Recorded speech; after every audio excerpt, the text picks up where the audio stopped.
जब आप अपनी बात बताने और जज्बात की वजाहत देने में नाकाम हो जाएं तो उस वक़्त सब कुछ अल्लाह पर छोड़कर पीछे हट जाएं।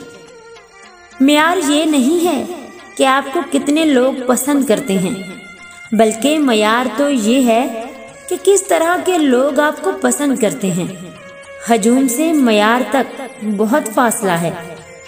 मैं मानती हूँ पैसा ज़रूरी है, मैं मानती हूँ पैसा ज़रूरी है ज़िंदगी गुजारने के लिए, मगर पैसा ईमान बन जाए ये ज़रूरी नहीं। मुश्किल वक्त में साथ छोड़ देने वाला कितना ही अपना क्यों न हो, दिल से उतर जाता है। जो आपको आसानी से मिल गया तो ये न समझे कि वो सस्ता है।